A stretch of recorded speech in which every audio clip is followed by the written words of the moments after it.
Next segment है हम लोग का NPTEL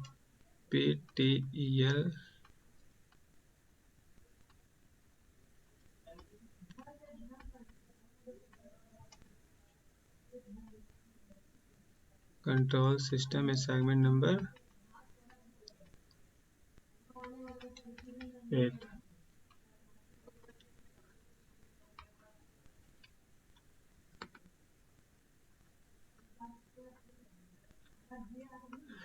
तो देखो कुछ क्वेश्चन तो इतना है, पहले वाला ही रिपीट है, इसलिए यहाँ पे कोई दिक्कत तो होने वाला है नहीं। ओपन लूप ट्रांसफर फंक्शन का मतलब हो गया GSHS का वैल्यू गिवन है k/s² + 5s। देखो बता दिया ना, k is a non negative real value. Non negative का मतलब यहाँ पर k पॉजिटिव है, ठीक है। अगर इसका यूज करना होगा तो यूज कर लेंगे।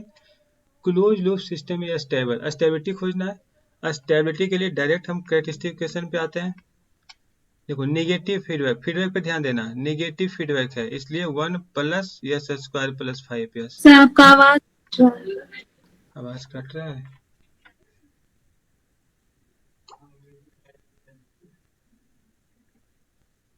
ऐसा तो नहीं होना चाहिए।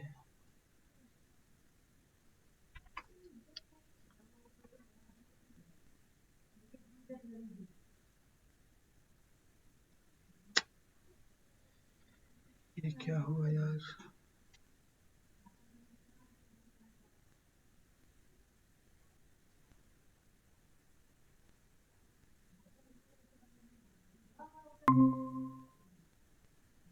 अभी जा रहा है मेरा वॉइस?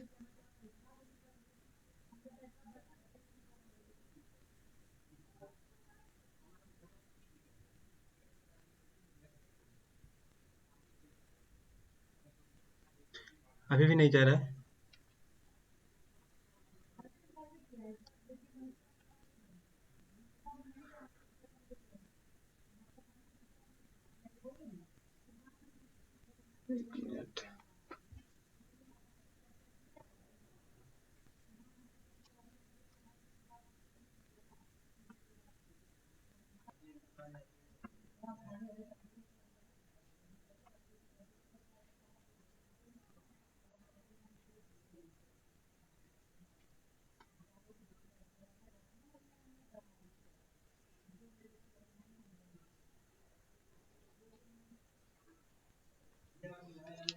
कंफर्म करो स्क्रीन विजिबल है?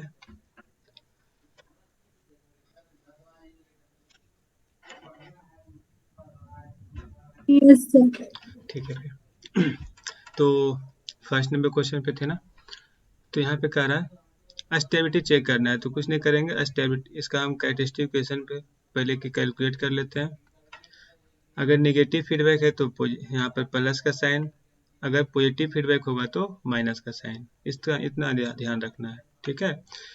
तो आते हैं, ये हो जाएगा s² + 5s + k = 0।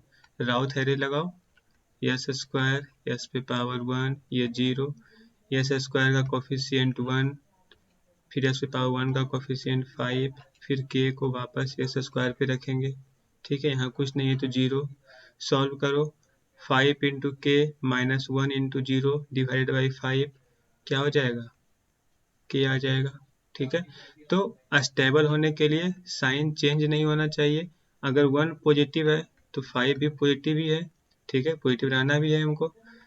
ये k है नहीं मालूम, तो हमको अगर स्टेबल रखना है तो इसको पॉजिटिव होना होगा, उसके लिए k > 0। बस यही कंडीशन है, तो मेरा ये आंसर हो जाएगा। नेक्स्ट क्वेश्चन पे आते हैं। नेक्स्ट क्वेश्चन कह रहा है it is desire that close loop system, पहले क्लोज लूप सिस्टम कैलकुलेट करो। GS अपॉन नेगेटिव फीडबैक के लिए 1 + GS, तो ये हो जाएगा k/s² प्लस कितना था 5s divide by 1 + k/s² + 5s। इसको जब सॉल्व करेंगे तो k/s² + 5s + k हो जाएगा, ठीक है। इतना आ गया मेरे पास क्लोज लूप सिस्टम। चलो फिर आगे बढ़ते हैं। बोल क्या रहा है, to be under damped second order. तो हम एक काम करते हैं, फॉर सेकेंड ऑर्डर सिस्टम, जैसे जैसे बोल रहा है ना वैसे वैसे हम लिखते जाते हैं। सेकेंड ऑर्डर सिस्टम क्या पढ़े हैं, सेकेंड ऑर्डर सिस्टम का जो ट्रांसफर फंक्शन होता है वो कांस्टेंट हम लिखते हैं, ठीक है, कांस्टेंट डिवाइडेड बाय, क्योंकि माइंड में आता है कि सर ऊपर ओमेगा स्क्वायर एन है, यहाँ पर के है, तो कैसे कंपेयर कर दिए, इसके एग्जैक्ट तो बना ही नहीं, तो यहाँ पे कांस्टेंट रहना है, ओमेगा स्क्वायर से कोई मतलब नहीं है हमको, हमको जो मतलब है डिनोमिनेटर के से मतलब है, two zeta omega n s plus omega square n, ठीक है। तो पता चल गया हम कांस्टेंट क्यों लिखे, क्योंकि जनरली होता है ओमेगा स्क्वायर, यहाँ तुमको के दिख रहा है, और हम जब हम कंपेयर करेंगे तो फिर माइंड में क्वेश्चन आएगा कि सर ऊपर के लिखा हुआ है, नीचे ओमेगा स्क्वायर लिखा हुआ है, तो क्या हम के इक्वल टू ओमेगा स्क्वायर भी बोल देंगे? ऐसा नहीं है, ये कांस्टेंट है, ये कांस्टेंट है, दोनों को कांस्टेंट ही रहने दो। ठीक है, तो हमको मतलब है नीचे वाला पार्ट से, यानी कि S square plus 5s plus के को कंपेयर करेंगे s square plus 2 zeta omega n s plus omega square n. चलो फिर जो भी है, अगर हम यहाँ पे बात करें तो बोल रहा है, पहले कंपेयर कर लो ना उसके बाद देखते हैं। 2 zeta omega n equal to क्या मिल गया 5, और फिर एक हमको मिल गया omega square n equal to K, एक तो मिल गया omega n equal to root K, और यहाँ से अब देखो यहाँ से कंडीशन अप्लाई होता है, क्या कंडीशन अप्लाई होता है, फॉर क्वेश्चन कर रहा है अंडर डैम सिस्टम के लिए, ठीक है, फॉर अंडर डैम सिस्टम।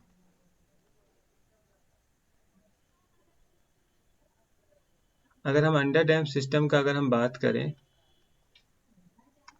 तो क्या हो जाएगा, हम पढ़े हैं जीटा लेस देन 1 होना चाहिए और ओमेगा एन जो है ग्रेटर देन 1 होता है, ठीक है, ये दोनों को फॉलो करता है। अगर ऐसा कुछ है तो सबसे पहले यहाँ से ओमेगा एन का वैल्यू हम निकालते हैं, ओमेगा एन का वैल्यू अगर हम निकालेंगे तो 5 बाई क्या हो जाएगा 5/2, ये हो गया जीटा ओमेगा एन के लिए।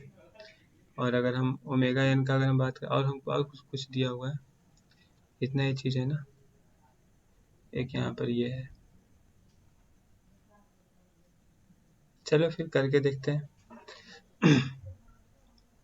तो एक कंडीशन है जीटा लेस देन 1, तो अगर जीटा का वैल्यू अगर हम यहाँ से निकालें तो जीटा का वैल्यू क्या हो जाएगा 5/2 ओमेगा एन, ठीक है, तो वैल्यू पुट करते हैं जीटा का, तो 5/2 ओमेगा एन लेस देन 1 होगा, ठीक है, उसके बाद 5 बाई ओमेगा एन का वैल्यू पुट करते हैं, ये हो गया रूट के लेस देन 1, ठीक है, और सॉल्व करो, ये रूट में है, बोथ साइड स्क्वायर करके देखते हैं, 25/4 के लेस देन 1, इसको इधर लेके जाओ, ये हो जाएगा 25/4 के लेस देन 4 के, सॉल्व करेंगे तो के हो जाएगा कितना 25/4, कितना आ जाएगा सॉल्व करके, के ग्रेटर देन 6.25, तो इस कंडीशन के लिए के का वैल्यू क्या होना चाहिए, तो के का वैल्यू हमको 6.25 से ग्रेटर देन होना चाहिए, ठीक है ना। तो ध्यान क्या रखना है, देखो तुम यहाँ से भी कैलकुलेट कर सकता था, कोई बड़ी बात नहीं है, यहाँ से भी हो जाएगा, लेकिन यहाँ बस दिक्कत ये है कि तुमको ओमेगा एन का वैल्यू रूट के यहाँ पे अप्लाई करके फिर इसको सॉल्व कैसे करोगे, तो फाइनली पहुंचना तो यहीं पर है, हम डायरेक्टली यहाँ पे आ गए। चलिए फिर आगे बढ़ते हैं। ये हो गया 2 नंबर क्वेश्चन। 3 नंबर क्वेश्चन पे आते हैं।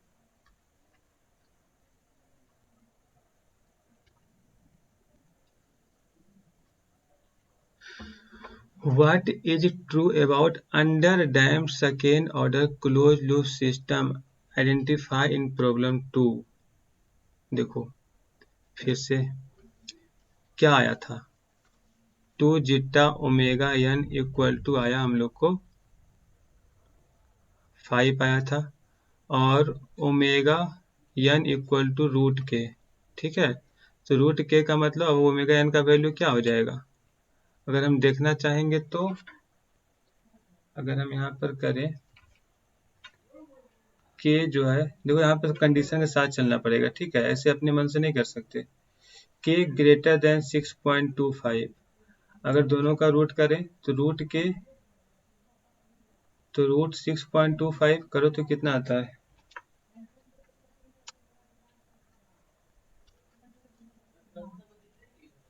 2.5, ठीक है, यानी कि रूट के जो आ गया ग्रेटर देन 2.5, तो रूट के है क्या मेरा? तो ओमेगा एन है, यानी कि ओमेगा एन 2.5 से ग्रेटर देन हमको मिल गया। अगर ओमेगा एन ग्रेटर देन मिला, क्या पूछ रहा है? Settling time. तो अगर अच्छा सेटलिंग टाइम तो डायरेक्टली इसे बता सकते थे, इसका जरूरत नहीं है, ठीक है, यहीं से बन जाएगा। देखो क्या है, अगर सेटलिंग टाइम जो होता है हम लोग का, उसका जरूरत नहीं है।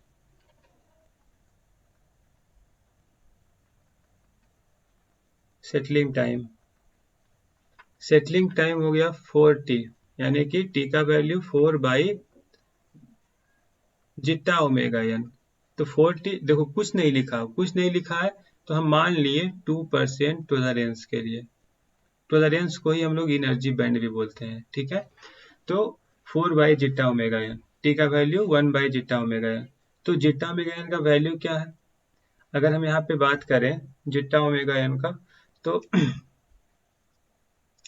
यहाँ से हम देख सकते हैं ओमेगा एन का वैल्यू हो गया,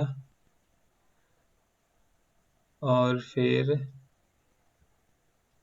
डायरेक्टली अगर हम जिटा ओमेगा एन अगर हम बोलें तो ये 5/2 हो जाएगा। 5/2 का मतलब कितना हो गया? 2.5,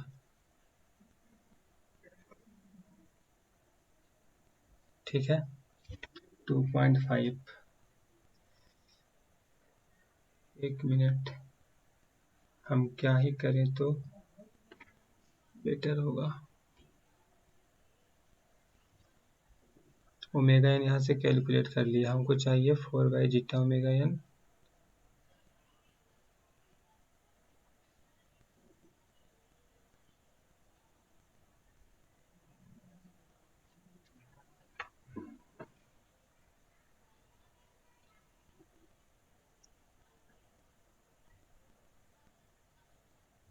अगर हम इसको देखें, अच्छा ठीक है, इसको रख करके देखते हैं क्या आता है। तो 4 जिटा ओमेगा एन का वैल्यू कितना हो जाएगा? 2.5। अगर इसको हम कैलकुलेट करते हैं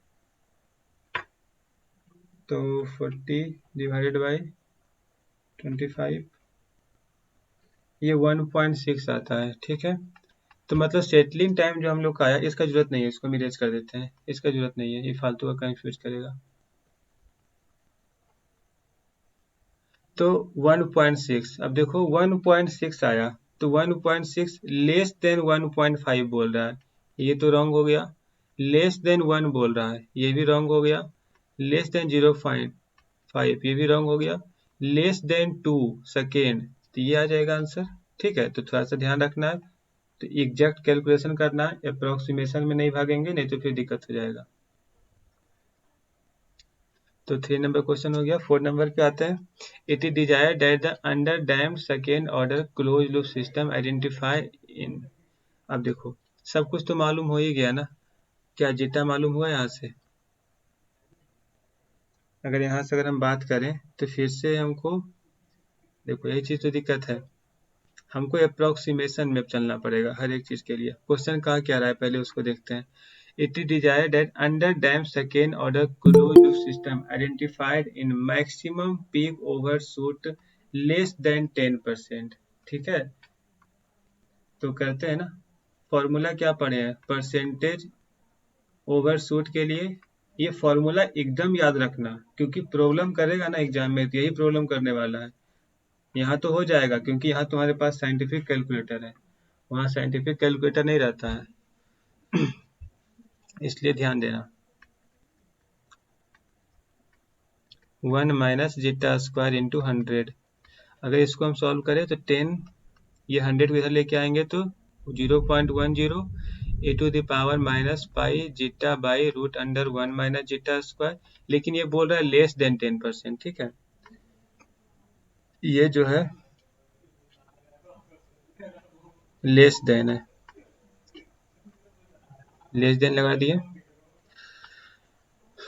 तो इसको जब सॉल्व करेंगे, इस एक्सपोनेंशियल पार्ट को इधर ले आएंगे तो ln 0.10 हो जाएगा, 0.10, फिर minus pi zeta by root under 1 minus zeta square. ठीक है, इसको जब सॉल्व करेंगे तो ln 0.1 कितना होता है, ln 0.1 ये आ जाएगा -2.3, -2.3 minus pi zeta by root under 1 minus zeta square. ठीक है, माइनस माइनस कैंसिल आउट। अब देखो ये रूट तुमको प्रॉब्लम करेगा तो क्यों ना पहले स्क्वायर ही कर लो, पहले स्क्वायर करके सॉल्व करो तो ज़्यादा बेटर रहेगा। तो pi zeta square by 1 minus zeta square, 2.3 का अगर हम स्क्वायर करेंगे तो ये आ जाएगा 5.3 आ जाएगा। तो ये हो गया 5.3। अब इसको सॉल्व करो, pi zeta square 5.3 minus 5.3 zeta square. ठीक है, इसको इधर लेके आएंगे तो zeta square common, pi plus 5.3 less than 5.3, तो जीटा स्क्वायर 5.3 डिवाइडेड बाई ये पाई स्क्वायर है ना, पाई स्क्वायर प्लस 5.3 करके देखते हैं कितना आता है। देखो यहाँ यही चीज़ है, यहाँ पर तो हम डायरेक्ट कर लेंगे, वहाँ पर सबको अलग अलग करना पड़ेगा। 5.3 divided by pi square plus 5.3, ये आ जाएगा 0.349, इसका रूट ये आ जाएगा 0.59। ठीक है, 0.59 आया। अब बात है, अब ये बोल रहा है के का वैल्यू के लिए, तो हम तो जीटा कैलकुलेट किए, अब जीटा कैलकुलेट किया, अब हमको के का वैल्यू चाहिए। अब हम क्या करेंगे, तो ध्यान दो, जीटा का वैल्यू हम ले आए। ठीक है, अब मेरे पास जो के का वैल्यू के लिए जो फॉर्मूला था, अंडर डैम सिस्टम का बात कर रहा है। एक तो था कि 2 zeta omega n, question number 2 का ही है, तो 2 zeta omega n equal to 5। एक आया था omega square n equal to root K. तो एक काम करो, यहाँ से जीटा का वैल्यू निकालो, तो 5/2 ओमेगा एन यानी कि 5/2 रूट के। ठीक है, ये तुम्हारा जीटा का वैल्यू था, इसको यहाँ पे पुट करो, तो जीटा का वैल्यू हो जाएगा 5/2 रूट के लेस देन 0.59। ठीक है, इसको अब सॉल्व करते हैं। ये 5/2 इंटू 0.59, ये रूट के हो गया। सॉल्व करके देखते हैं कितना आता है, कैलकुलेशन देखते हैं ना, मिस्टेक हो जाएगा तो फिर टाइम टेकन हो जाएगा। 4.23 आया मेरा, 4.23 लेस देन रूट के, स्क्वायर करेंगे तो 17.95 आया। ठीक है, 17.95 आया। तो अब देख लो, 17.95 आया के का value, less than 17.95, less than 17.95। और एक इसके पहले जो हम देखे थे कि के का वैल्यू जो था ग्रेटर देन 6.25 था। ठीक है, तो 6.25 और 17.95 के बीच में के का वैल्यू आ गया, तो ये मेरा आंसर सही हो गया। ठीक है, तो इस प्रकार से ध्यान रखना है हम लोग को।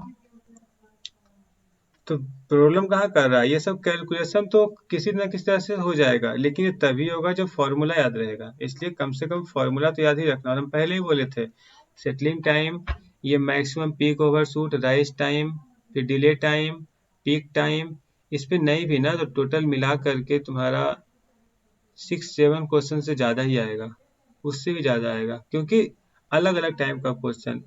मीडियम इजी लेवल पे हो सकता है डायरेक्ट फॉर्मूला पूछ दे, मीडियम में 1-2 क्वेश्चन रहेगा, फिर तुम्हारा हार्ड हार्ड सेक्शन में फिर तुम्हारा रहेगा 1-2 क्वेश्चन ऐसे रहेगा डायरेक्टली, 1-2 क्वेश्चन रहेगा तुम्हारा एक क्वेश्चन दे दिया उससे सारा पूछ दिया, और एक क्वेश्चन डाल देगा मल्टीपल चॉइस में, हो गया ना। तो सारा डिपेंड करेगा तुम्हारा फॉर्मूला पे, इसलिए पढ़ा हुआ रहे चाहे ना रहे, फॉर्मूला याद होना चाहिए। ध्यान दो, अब यहाँ से नया कॉन्सेप्ट स्टार्ट हो जाता है, स्टेट स्पेस रिप्रेजेंटेशन, जो तुम लोग को बताए थे कि हम लोग को अभी सिर्फ सीसो पढ़ना है, ठीक है। जब मीमो का बात आएगा ना तो इसी से हम लोग पढ़ेंगे, मल्टीपल इनपुट मल्टीपल आउटपुट, लेकिन अभी उस पर नहीं जाना है, अभी काम से काम मतलब रखते हैं। करा second order system is governed bye, ये इक्वेशन दिया हुआ है, the number of state variable, तो सीधे याद रखो, नंबर ऑफ स्टेट वेरिएबल का जैसे ही बात किए ना, जितना ऑर्डर है बाई पे उसको याद रखो, वही तुम्हारा आंसर हो जाएगा। स्टेट वेरिएबल हो जाएगा ऑर्डर ऑफ द पोलिनोमियल।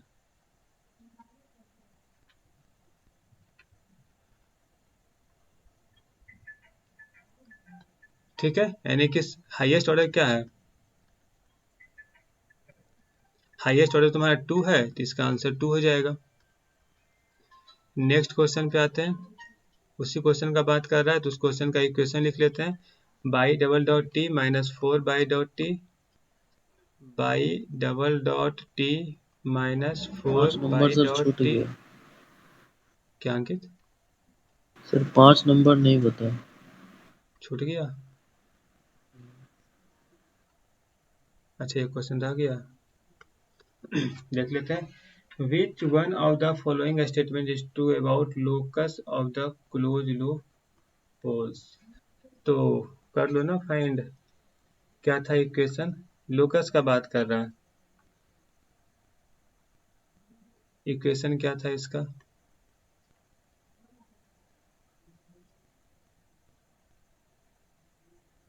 देखो जब भी एक चीज ध्यान रखना, रूट लोकस का जब भी बात होगा ना तो जीएस इंटू एच एस से ही उसको देखेंगे, हम क्लोज लूप से नहीं देखेंगे, ओपन लूप से ही देखेंगे, के by S square plus 5s,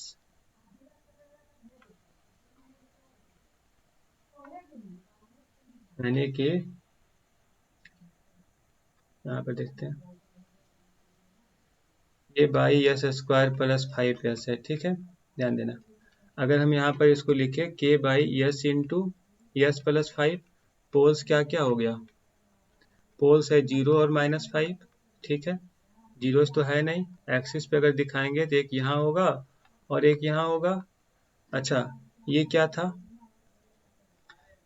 के ग्रेटर देन 0 और नेगेटिव फीडबैक, मतलब जनरल जो रेफरेंस लेकर के चलते हैं हम लोग, तो उस केस में हम लोग और ही चेक करेंगे। अब ध्यान दो, एक रीजन मेरे पास क्या क्या है, एक रीजन मेरे पास है ये 0 है, तो पहला रीजन 0 टू इन्फिनिटी, दूसरा रीजन -5 टू 0, तीसरा रीजन माइनस इन्फिनिटी टू -5। तो पहला 0 टू इन्फिनिटी पर अगर चेक करेंगे तो ये कैसा रीजन, ये इवन हो जाएगा, यहाँ पर ये ऑड हो जाएगा, ये इवन हो जाएगा, ठीक है। तो हमको निगेटिव फीडबैक और के ग्रेटर देन 0 के लिए देखना है, तो यही तो रीजन होगा ना, -5 टू 0। अब आते हैं क्वेश्चन पे, करा root locus always lie in the left half complex plane for K greater than 0, सही है ना, -5 से 0 के बीच में होगा, तो लेफ्ट हाफ में ही ऑलवेज लाई करेगा, राइट में तो गया ही नहीं, ये सही हो गया। Root locus lie in both left and right half, अगर दो रूट रीजन मिलता तो बोलते हैं कि हाँ दोनों में लाई कर रहा है, यहाँ तो एक ही मिला, ठीक है। अगर आता तुम्हारा इवन केस के लिए, मतलब के लेस देन 0 का बात करता, तो ये ऑप्शन सही हो जाता, ग्रेटर देन 0 के लिए ये गलत है, ठीक है। तो ध्यान भी रखना, हो सकता है वहां लेस देन 0 का बात कर दे। The root locus lie always on the real axis for K greater than 0, क्या बोल रहा है, root locus lie always on the real axis for K greater than 0, always on the real axis, एक minute, root locus lies always on the real axis, always on the real axis, K greater than, देखो जो root locus बनता है ना, अब यहाँ पर थोड़ा सा तुम लोग को दिक्कत होगा, ये जो रूट लोकस जो बन रहा है, रूट लोकस जरूरी नहीं है कि जो अगर ठीक है लेफ्ट हाफ प्लेन में आया तो रियल एक्सिस का मतलब हो गया कि ये, देखो रूट लोकस बनता है कुछ इस प्रकार, अगर रियल एक्सिस की बात कर रहे हैं तो वो इस प्रकार से बोल रहा है, हम कलर चेंज करते हैं, कि वो ऐसा बोल रहा है कि क्या वो रियल एक्सिस पे ही चल रहा है, मतलब इस प्रकार से कुछ इधर से आया होगा, कुछ इधर से आ रहा होगा, ठीक है, तो ये हुआ रियल एक्सिस पे ही आना। लेकिन जरूरत थोड़े है क्वेश्चन के अकॉर्डिंग। अब ये क्वेश्चन क्या बोल रहा है इस पे हम ध्यान में उस पे नहीं जा रहे हैं, बस तुमको एग्जांपल बता रहे हैं। अगर कुछ ऐसा है, अगर हम यहाँ पे एसिम्प्टोट का अगर हम बात करेंगे तो दो एसिम्प्टोट बनेगा, ठीक है, हम एसिम्प्टोट का बात करते हैं, वहीं से तुमको क्लियर हो जाएगा, एंगल से समझ में आ जाएगा। अगर हम यहाँ पे एसिम्प्टोट का बात करें, नंबर ऑफ एसिम्प्टोट कितना हो जाएगा, n माइनस एम, मतलब 2 माइनस 0, तो 2 एसिम्प्टोट बनेगा। तो उसके लिए एंगल देखते हैं, एंगल क्या क्या आता है। अगर हम यहाँ पे एंगल का अगर हम बात करें तो एक एंगल फॉर्मूला क्या लगाएंगे, निगेटिव फीडबैक के ग्रेटर देन 0 है तो ये फॉर्मूला लगेगा 180 बाई n माइनस एम। तो अगर k का वैल्यू 0 पुट करेंगे तो 180 बाई 2, तो 90 मिला। और दूसरा एंगल के लिए क्या करेंगे, k का वैल्यू 1 पुट करेंगे तो 1 पे हमको कितना मिल जाएगा 3, और यानी कि 270 आ जाएगा। तो 90 और 270, अगर हम इसका एसिम्प्टोट देखें ना 90, अगर पॉइंट ऑफ इंटरसेक्शन अगर इसका देखेंगे, देखो यही सब चीज होता है। हम पूरा रूट लोकस पे फिर जा रहे हैं समझाने के लिए कि मान लेते हैं पॉइंट ऑफ इंटरसेक्शन जरूरत नहीं है इसलिए हम बोल रहे हैं, नहीं जरूरत है ना। मान लिया कहीं पे यहाँ पे होगा, ठीक है, मतलब जो भी होगा -5 से 0 के बीच में ही होगा। मान लीजिए पॉइंट ऑफ इंटरसेक्शन कहीं यहाँ पर है, तो बोल रहा है कि जो इसका एसिम्प्टोट होगा वो एक 90 डिग्री पे होगा, तो यहाँ से 90 डिग्री एक एसिम्प्टोट ऊपर बन गया। एक इसके 270 पे होगा तो 270 जस्ट इसके नीचे हो जाएगा, ये 270 हो गया। तो एक एसिम्प्टोट ऊपर हुआ, एक एसिम्प्टोट नीचे हुआ। अब जब भी बनेगा ना रूट लोकस, इसी एसिम्प्टोट के आसपास बनेगा या इसी पे बनेगा। अब ये तो 90 डिग्री हो गया ना, तो रूट लोकस जब भी बनेगा तो इसी पे बनेगा।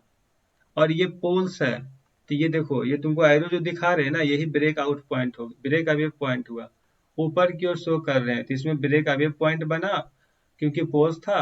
इसमें एसिम्प्टोट 90 और 270 पे बना, और इसका रूट लोकस जो है रियल एक्सिस पे तो बना ही नहीं। तो क्या ये ऑप्शन तुम्हारा सही है, root locus lie always on the real axis, ये रियल एक्सिस पे बना ही नहीं, ठीक है, ये तो गलत हो गया।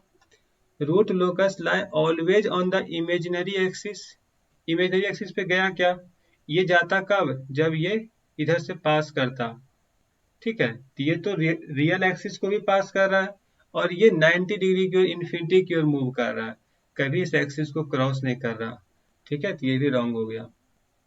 इस प्रकार से ये तुम्हारा ऑप्शन नंबर 5 हुआ। तो ध्यान क्या रखना है, अब इतना कॉन्सेप्ट बताए वहां तो काम करेगा नहीं, तो बस ध्यान ये रखना है रीजन को पकड़ो, रीजन के अकॉर्डिंग तुम्हारा आंसर मिल जाएगा, ठीक है। और अगर उसके बाद जब कभी तुमको ऐसा कुछ चेक करना है तो बस तुम एंगल से समझ में, एंगल से पकड़ लेना कि एंगल इसका क्या आ रहा है। क्या अगर इसे वो बोल रहा था रियल एक्सिस पे, क्या एंगल 0 या 180 आ रहा था टोटल, ठीक है, वहां टोटल का बात कर रहा था ना ऑलवेज, तो 0 और 180 आता तो ये ऑप्शन से हो जाता, ठीक है। तो एंगल से उसको समझना कि यहाँ पर क्या बोल रहा है, ग्राफ बनाने का कोशिश मत करना क्योंकि अभी बनेगा नहीं, ठीक है। फिर 5 नंबर हो गया। नेक्स्ट क्वेश्चन पे आते हैं, y double dot t minus 4 y dot t minus 5 y t minus 5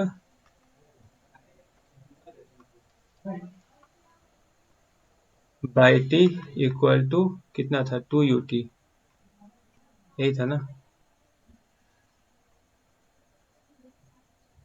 2ut, ठीक है। क्वेश्चन कर रहा है 7 नंबर स्टेट मैट्रिक्स फाइंड करने के लिए। अब ध्यान दो, यहाँ पर कॉन्सेप्ट का चर्चा करते हैं। जब कभी स्टेट मैट्रिक्स फाइंड करने का बात आए, हम इसको लिख लिए, ठीक है, स्टेट स्पेस रिप्रेजेंटेशन,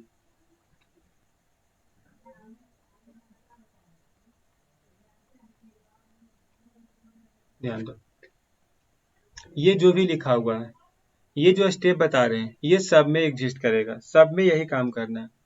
एज्यूम करेंगे x1 इक्वल टू, अब जो दिया हुआ है यहाँ बाई फॉर्म दिया हुआ है तो बाई टी, ठीक है, बाई फॉर्म दिया हुआ है तो बाई टी। अगर x1 इक्वल टू हम बाई टी माने हैं तो x1 का डॉट क्या हो जाएगा, बाई डॉट टी, ध्यान देना, बाई डॉट टी, ठीक है। इसी x1 डॉट टी को हम x2 मान लेते हैं, ध्यान देना, इसी x1 डॉट टी को हम x2 मान लिए जो कि बाई डॉट टी के बराबर है, ठीक है। अगर बाई डॉट टी के बराबर है, अगर हम तुमसे ये पूछे x2 डॉट टी क्या होगा, तो हो गया ना x2 का डॉट मतलब x1 का डबल डॉट, ठीक है। x1 का डबल डॉट का मतलब बाई डबल डॉट टी, मतलब x2 dot by double dot T के बराबर, x1 बाई टी के बराबर। इतना काम हर एक क्वेश्चन में करना है अगर तुमको स्टेट स्पेस रिप्रेजेंटेशन का बात आया, ठीक है। अगर कुछ इतना अगर समझ में आ रहा है तो अब करना क्या है, अब इस क्वेश्चन से बाई डबल डॉट टी का वैल्यू फाइंड करो। इसको मान लेते हैं इक्वेशन नंबर 1। तो फ्रॉम इक्वेशन नंबर 1 यहाँ से बाई डबल डॉट टी को फाइंड करो, क्या होगा 2ut plus 4 by 5 y T plus 5 y T plus 4 y dot T, ठीक है। ऐसा कुछ आया। इतना करने के बाद जो जो तुम एज्यूम किए हो उसको तुम यक्स के रूप में पुट करो। बाई डबल डॉट टी को हम क्या बोले थे, तो इसको हम x2 डॉट बोले, ये x2 डॉट हो गया, इक्वल टू 2ut, ut को तो रहने दो, बगल में लिख देते हैं, ठीक है, क्योंकि इसको हम कुछ नहीं किया है, ये इनपुट है तुम्हारा। फिर है 5 बाई टी, तो 5 बाई टी का मतलब देखो बाई टी x1 को माने हैं तो 5x1 plus 4 y dot T, by dot T किसको बोले थे, बाई डॉट टी x2 को बोले थे, ठीक है। तो ये तुम्हारा हो गया x2। ये लिखने के लिए समझ में आ गया ना, तो तुम्हारा सारा स्टेट स्पेस रिप्रेजेंटेशन तुम्हारा बन जाएगा। बस इतना करने के लिए आना चाहिए कैसे किए। तो ये काम करो, कोई भी तुम्हारे पास इक्वेशन दिया है उसको x1 मानो, ठीक है। x1 मानने के बाद उसका एक डॉट को x2 मानो, मतलब फर्स्ट डिफरेंशिएशन को x2 मानेंगे, उसके बाद जितना ऑर्डर तक दिया हुआ रहेगा उसको इतना ऑर्डर तक ले जाएंगे, ठीक है। उसके बाद मैक्सिमम ऑर्डर का वैल्यू निकालेंगे, यहाँ पे maximum order by double dot T था, उसका वैल्यू कैलकुलेट किए, वहां से जो जो तुम एज्यूम किए सबका वैल्यू पुट किए, ठीक है। इतना वैल्यू जब पुट किए, अब देखो एक x2 डॉट हो गया, x1 डॉट इक्वल टू क्या था, x1 डॉट का अगर हम बात करें तो बाई डॉट टी, ध्यान देना बाई डॉट टी, सही है ना, बाई डॉट टी,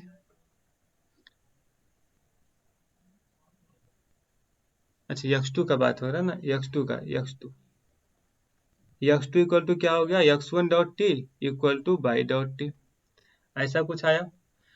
अब देखो यहाँ से हमको करना है क्या, इसको भी x1 के फॉर्म में रखना है। हम एक काम करते हैं, बाई टी को हटा लेते हैं, हम सिर्फ x1 डॉट लिखते हैं। क्या इसको हम ऐसे भी लिख सकते हैं, क्योंकि हमको मैट्रिक्स फॉर्म में लिखना है तो हमको x1 भी चाहिए और x2 भी चाहिए। तो यहाँ से अगर हम इसको लिखना चाहें तो ऐसे लिख सकते हैं, एक मिनट, अगर हम इसको लिखना चाहते हैं तो क्या करें, यहाँ पे x2 डॉट निकाले हैं और फिर हाँ ठीक है, ये x2 डॉट है, मैट्रिक्स फॉर्म लिखना चाह रहे हैं, ठीक है ना। तो मैट्रिक्स फॉर्म के लिए x2 डॉट चाहिए और x1 डॉट चाहिए, तो इसको इधर लिखो, x1 डॉट किसको माने, तो x2 को माने, क्योंकि हमको इसके रूप में लिखना है, x1 और x2 के रूप में हमको इक्वेशन चाहिए। तो x1 dot equal to x2, तो इसको हम ऐसे लिख सकते हैं, x1 dot equal to x1 plus x2, लेकिन x1 का तो कोई वैल्यू दिया हुआ है नहीं, तो इसको 0 से मल्टीप्लाई कर देते हैं। इससे फायदा क्या हुआ कि हम इसके रूप में इसको लिख पाएंगे, ठीक है। प्लस ut के रूप में भी कुछ नहीं दिया हुआ है तो इसको 0 ut कर लेते हैं। इससे फायदा क्या हुआ कि अब हम मैट्रिक्स फॉर्म में इसको लिख रहे हैं। तो मैट्रिक्स फॉर्म मतलब ये हो गया x2 डॉट ये हो गया x1 डॉट। ठीक है, ये जब मैट्रिक्स फॉर्म में आ गया तो x1 x2 को मैट्रिक्स फॉर्म में लिखो, यहाँ x1 और ये x2। देखो क्या क्या था, x1 के पास 5 है, यहाँ 0 है, तो एक उल्टा हम लिख दिया, पहले x1 फिर x2। फर्स्ट x1 डॉट फिर x2 डॉट। तो x1 डॉट के लिए क्या है 0, तो ये 0, फिर क्या है 1, तो ये 1 हो गया। फिर x2 डॉट के लिए क्या है 5, तो ये 5 हो गया। ये क्या है 4, तो ये 4 लिख लिए, प्लस ut, ये ut हो गया।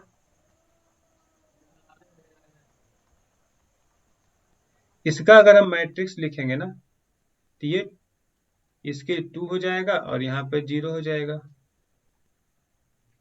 तो ये हो गया, मैट्रिक्स फॉर्म में लिखा गया ये टोटल। अगर इतना कुछ हो गया, अब इसको ध्यान दो,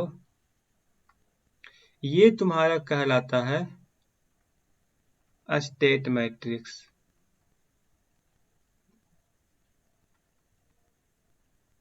ठीक है, ये तुम्हारा कहलाया स्टेट मैट्रिक्स। उसके बाद ये 02, 20 नहीं 02, नीचे वाला पहले लिखे ना 02। ये जो तुम्हारा कहलाता है, सबको याद करते जाना, ये तुम्हारा कहलाता है ओ इनपुट मैट्रिक्स, क्योंकि ये इनपुट है, यूटी क्या है इनपुट है, तो इनपुट का मैट्रिक्स इनपुट मैट्रिक्स। ठीक है, इनपुट मैट्रिक्स, इसको हम लोग ए से रिप्रेजेंट करते हैं। ये तुम्हारा ए का वैल्यू हो गया। ठीक है, धीरे करके आगे बढ़ते हैं। स्टेट मैट्रिक्स तुम्हारा हो गया, इनपुट मैट्रिक्स तुम्हारा हो गया। अब देखो आउटपुट क्या, अगर बोले कि इस सिस्टम का आउटपुट निकालो तो तुम क्या फाइंड करोगे, बाई टी का ही वैल्यू फाइंड करोगे। अगर हम आउटपुट का बात करें तो बाई टी कहाँ है, देखो यही तो है by T, x1 equal two by T. ठीक है, अगर हम आउटपुट का अगर हम बात कर रहे हैं तो, यानी कि अगर हम आउटपुट मैट्रिक्स का अगर हम बात करें तो हम इस इक्वेशन का यूज कर सकते हैं, x1 equal two by t, यानी कि y equal to x1 y t equal to x1 for output calculate करने के लिए। अगर कुछ ऐसा है तो फिर से इसको उस फॉर्म में लिखो, x1 x2 के फॉर्म में, x2 तो है नहीं तो 0 इंटू x2। ठीक है, यहाँ पे यूटी की जरूरत नहीं है क्योंकि हम आउटपुट कैलकुलेट कर रहे हैं। अगर हम यहाँ से मैट्रिक्स का अगर हम बात करेंगे तो मैट्रिक्स क्या लिख सकते हैं, तो क्या इसको हम ऐसे रिप्रेजेंट कर सकते हैं, ये मैट्रिक्स हो गया 1, क्योंकि अब यहाँ पर तो एक ही है, आउटपुट तो और कुछ है नहीं, तो ये रो में लिखा गया 1 0, और ये कॉलम में लिखा जाएगा x1 और x2, उल्टा बोल दिया ना, ये कॉलम में और ये रो में लिखा गया। ये क्या हो गया, जैसे ऐसा कुछ लिखे ये तुम्हारा हो गया आउटपुट मैट्रिक्स।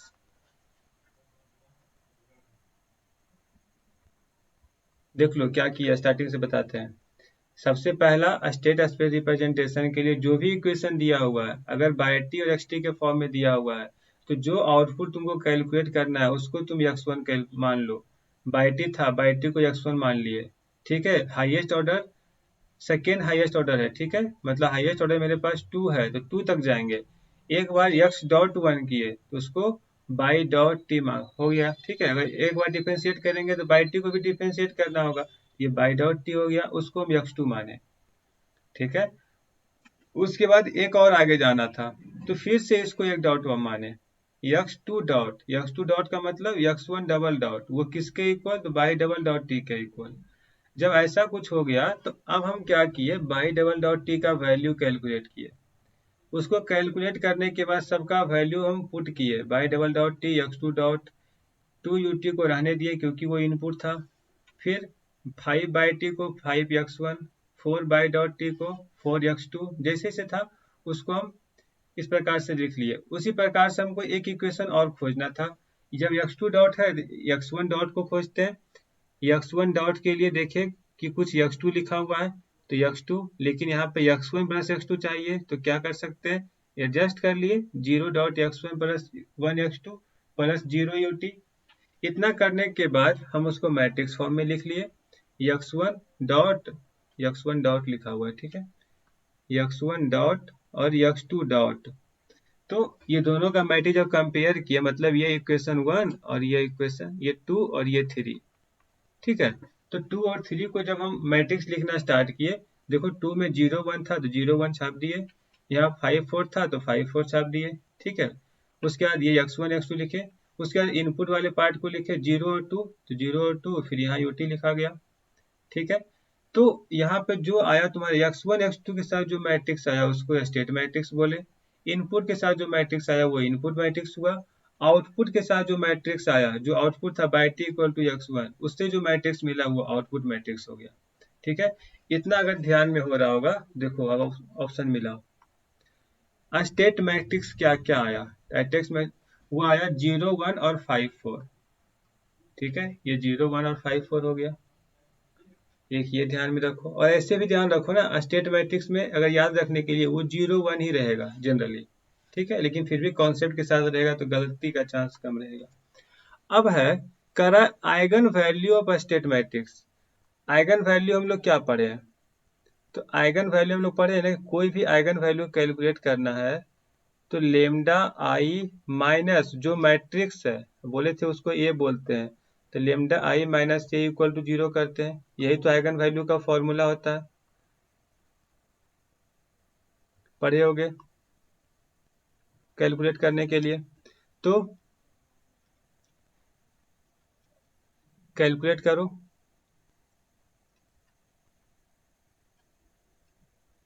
लेमडा ये क्या हो जाएगा, 2:2 मैट्रिक्स है तो 1 0 0 1, देखो हम सही लिखे हैं, माइनस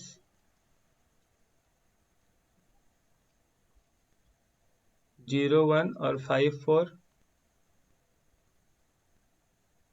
इक्वल टू 0 करते हैं तो ये हो जाएगा लेमडा 0 लेमडा, यही होता है ना यूनिट मैट्रिक्स का, 0 1 5 4 इक्वल टू 0। इसको जब सॉल्व करोगे तो सॉल्व करने पे क्या आ जाएगा,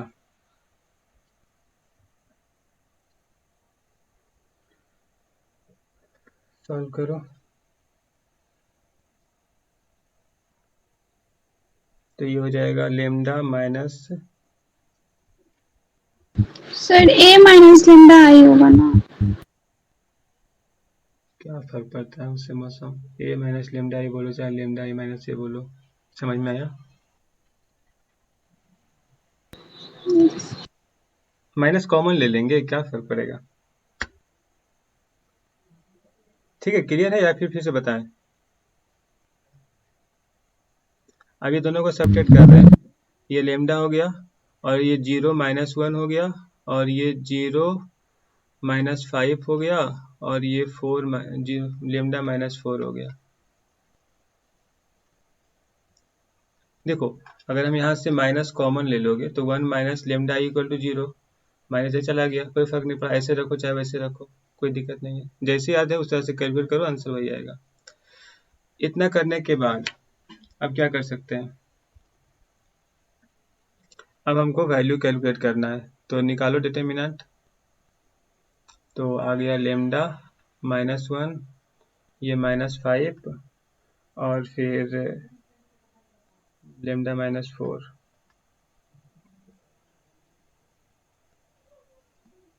ठीक है। अब डिटरमिनेंट कैलकुलेट करते हैं इसका, तो जैसे डिटरमिनेंट कैलकुलेट करेंगे तो क्या होता है ऐसे, यानी कि लेमडा इंटू लेमडा माइनस 4 और फिर minus into minus 1 into minus 5 equal to 0। Solve करेंगे तो लेमडा स्क्वायर माइनस 4 लेमडा और ये हो गया 5 इक्वल टू 0। यहाँ से देखो लेमडा का वैल्यू क्या क्या आ जाएगा, अगर हम कैलकुलेट करें तो -5 है, तो देखो क्या क्या आ सकता है। 5 और 1, अगर हम -5 + 1 करें तो आ जाएगा। अगर हम ऐसे करें तो आ जाएगा, ठीक है। ये हो जाएगा लेमडा -5 और फिर लेमडा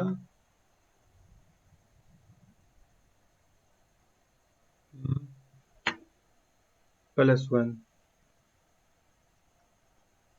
ठीक है। यानी कि लेमडा का वैल्यू 5 - 1 आ गया। देखते हैं ऑप्शन में क्या क्या है। तो ऑप्शन में हमको क्या चाहिए, 5 और -1, यही है, ए नंबर आ गया। तो यहाँ से क्या हो गया कि अगर स्टेट मैट्रिक्स हमको मिल गया तो आइगन वैल्यू भी निकाल सकते हैं, उसके लिए ये फॉर्मूला याद रखना होगा, ठीक है।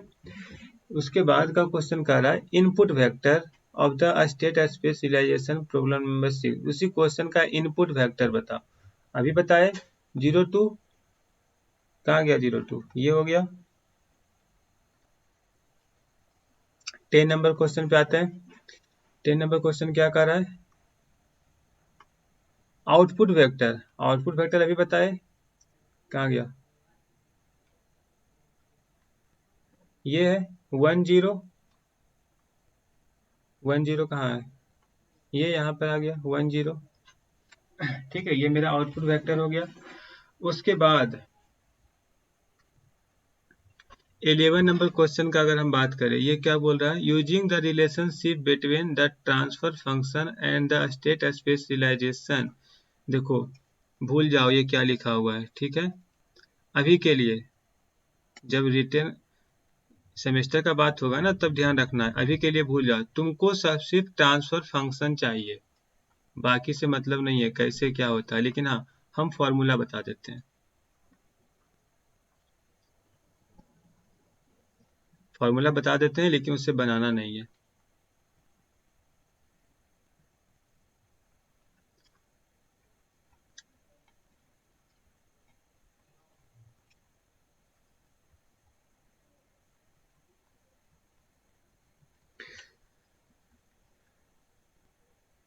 स्टेट स्पेस रिप्रेजेंटेशन से ट्रांसफर फंक्शन कैलकुलेट करने के लिए जो फॉर्मूला होता है वो होता है C into S I minus A का inverse into B plus D, ठीक है। जहां पर ए तुम्हारा स्टेट मैट्रिक्स हो गया, सी तुम्हारा आउटपुट मैट्रिक्स हो गया,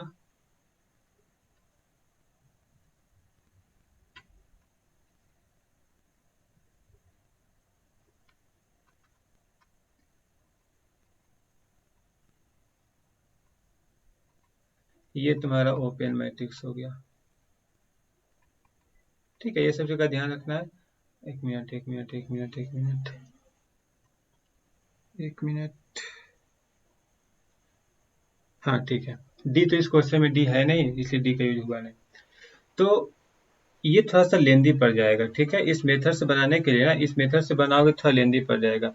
तुम बहुत अच्छे से जानते हो, तुमको सिर्फ ट्रांसफर फंक्शन कैलकुलेट करना है, जो कि हमको दिख रहा है। इसका ट्रांसफर फंक्शन क्या है, by S upon U S.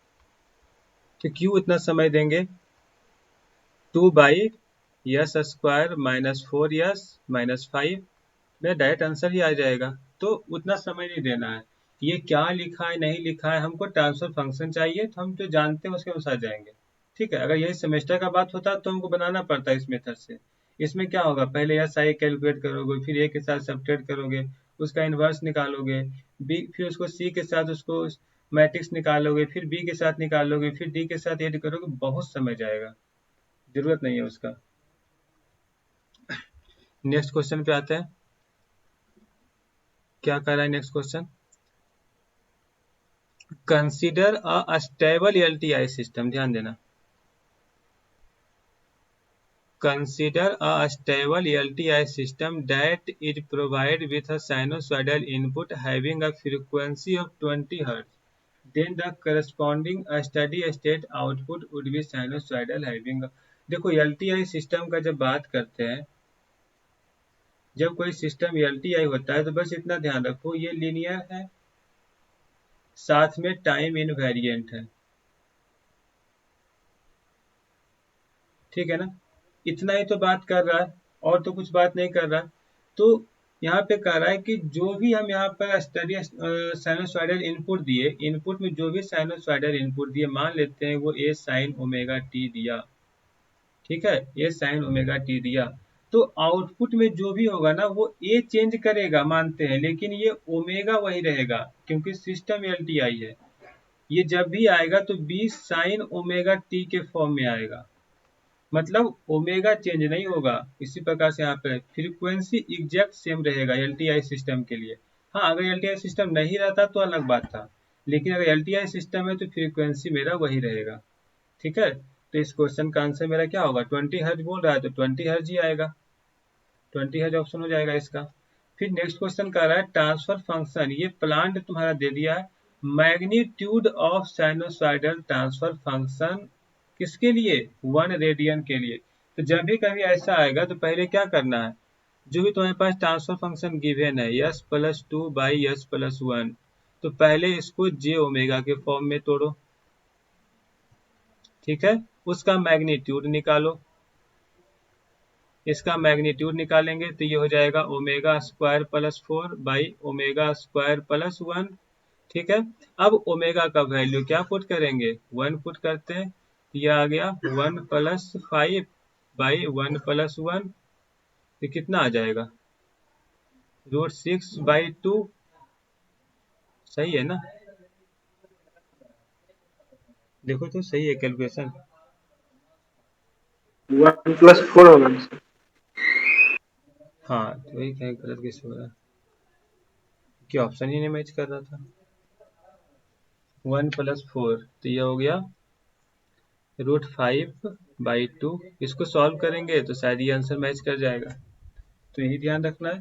14 number question में क्या कर रहा है, तो इसका फेज निकालना है। तो फेजर के लिए क्या बताए थे कि जब भी कभी ऐसा होगा तो यहाँ तक तो पहुंचेंगे ही, मतलब हम j⍵+2/j⍵+1 तक आएंगे। अब जैसे ही एंगल का बात होगा ना तो इसका angle tan inverse imaginary axis omega by real axis, फिर डिनोमिनेटर में है तो माइनस tan इनवर्स ω/1, ठीक है। किस पर पुट करना है, तो ω=1 पर, चेक करो, tan inverse 1/2 minus tan inverse 1, solve करेंगे तो कितना हो जाएगा, tan इनवर्स 1/2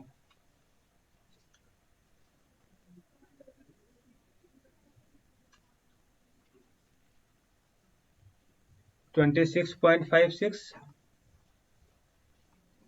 माइनस 45 कितना आ गया, -18.4, ये आ गया एंगल, तो ये मेरा ऑप्शन सही हो गया, ठीक है। अब देखो यहाँ प्लस भी लिखा हुआ था, तो थोड़ा सा ध्यान रखना है।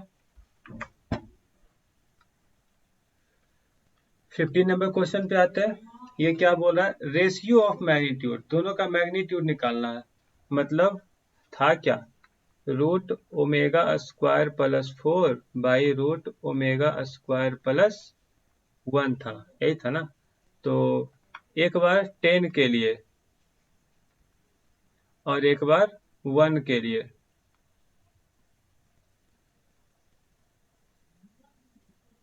करके देखो क्या आता है। अगर यहाँ करेंगे तो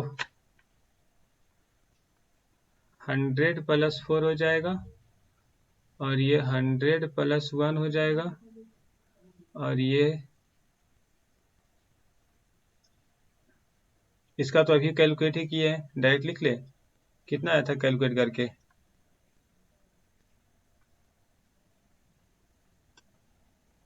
1.58 यही है ना, 1.58, 1.58 कर लेते हैं, सॉल्व करो कितना आएगा,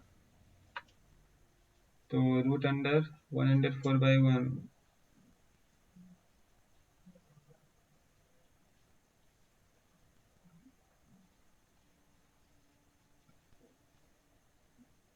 1.01